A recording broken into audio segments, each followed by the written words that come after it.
My name is Christopher Brittain. I am Dean of Divinity and Margaret E. Fleck Chair in Anglican Studies at Trinity College, University of Toronto. I'm also an ordained Anglican priest in the Anglican Church of Canada. There is no Christian view on this new technology, and for obvious reasons. I mean, it's new technology. Christians are in the position of the rest of citizens in this society is trying to understand what exactly is this technology and connecting it to their moral traditions as they've inherited them. Different Christian individuals and different Christian denominations have different reactions to this technology. I would say in general, though, most people aren't quite sure what to make of it.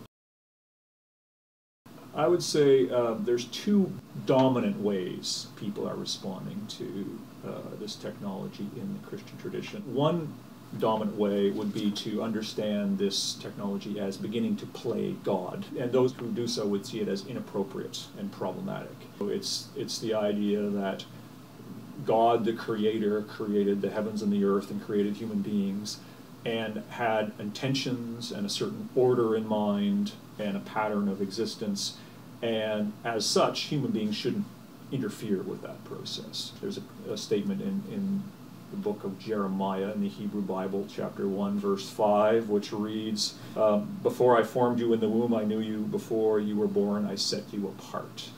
Human beings are created with intention by God to be as they are, and this text is often also quoted among those who oppose abortion, right? So those who conceive of existence beginning at conception, right? So as opposed to other things. So that's those who conceive of human existence in this way are against this technology. Those who are worried about playing God say human beings are created in the image of God, so the way we are is sort of how we're supposed to be. And so if we start modifying, according to our agenda, how we are, then are we somehow distorting the image of God? To sum all that up, basically, genetic technology, particularly modifying the human genome in any way, would be described by these Christians as Promethean overreach, right? Trespassing into parts of existence we have no right to interfere with. That's God's domain, and we do so at our own peril. And the other stronger tradition would see it as an opportunity to be co-creators with God in promoting human well-being and diminish human suffering. That school would tend to see it as, if not permissible, at least as a potentially useful technology, combining a few different ideas from the Christian tradition. The first being the notion of love your neighbor, right? And that Christians are called to reach out to the poor and needy, the sick and the suffering, and to help them. Human beings are called to basically help God complete creation. Some of the metaphorical imagery includes like come and name the animals. A common word in this Christian tradition is they're stewards of creation. And so some would combine the notion we're supposed to love our neighbor with we're supposed to be stewards of creation to basically merge with the concept that's common in bioethics, beneficence.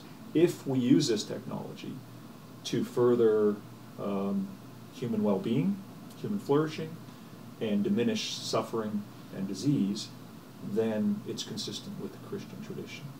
So here's how that created co-creator tradition would respond to the playing God people. When you say we're distorting the being in the image of God by modifying the human genome in some way, they would tend to say, actually, it's this being co-creators with God that is the image of God. It's not our genome that makes us in the image of God. In fact, it's our moral choices.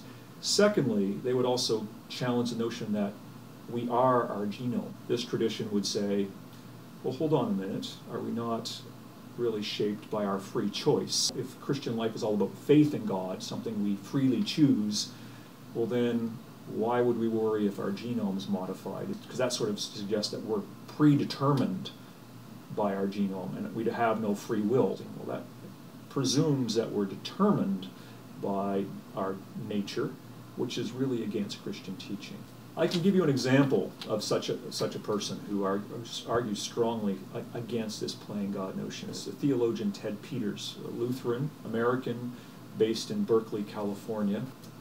If gene editing has the potential for improving human health, then the divine image of God at work in us will lead us towards embracing CRISPR-Cas9's benefits. So you can't get more stronger endorsement for current developments in technology from him. Now, he does say, and this is where the two streams do find some common ground, is that we need to be cautious, right? And so the imagery that Ted Peters uses is in terms of stoplights, right? Red light, green light, amber light.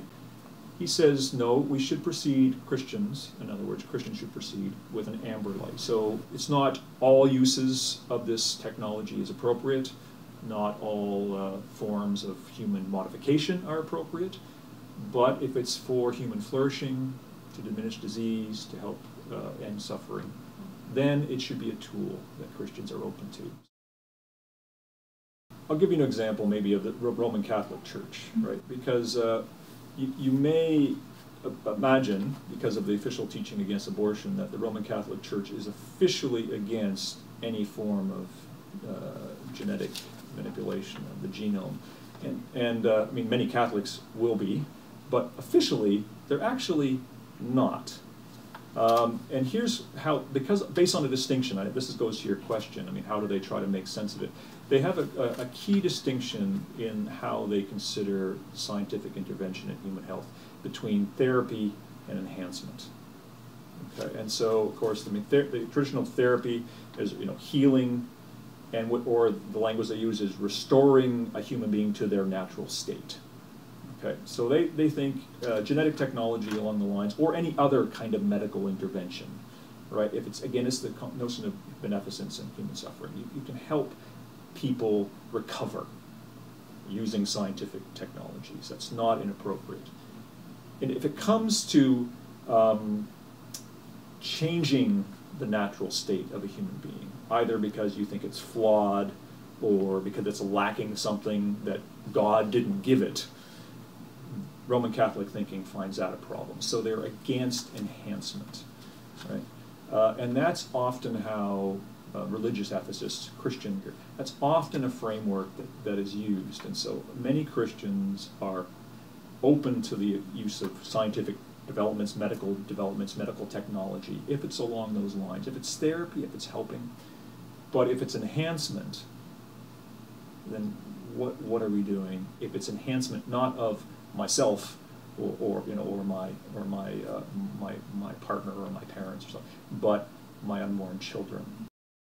Well, different leaders, different theologians would have obviously different immediate opinions on the matter. But if someone came to me, I mean, obviously, eventually we might disclose what my own view is. How I'd hope most religious leaders would operate would refer to the individual, to the resources that exist. Most Christian denominations have some kind of position paper on this. Certainly, the Anglican Church of Canada has some, well, they're a little behind the Church of England on this, but they certainly have statements. The Roman Catholic Church has done some work on this. The Canadian Council of Churches has some papers written on this, which are, of course, an ecumenical, multi-denominational forum. So there are resources that Christian leaders have thought through and made some statements on. There's a lot of writing on this, right? And I think, like many citizens in our society, Christians aren't really quite sure what the technology is, right? We use a lot of metaphors to describe this because most of us aren't trained scientists, aren't geneticists. I would encourage them to read books by Jennifer Doudna and Samuel Sternberg, because it's wise scientists who developed this technology. But half the book's about their moral questions and struggles about this technology, so it proves that first humanizes a scientist, but also helps explain what the technology is and what it can do. You probably wouldn't be shocked to know I'm not a green light guy, but I'm not a red light person either, and so I would want to talk to any individual. The other about what we might do to promote good understanding and good decision-making in Canada. Right? And it seems to me like we have a lot of work to do in this area.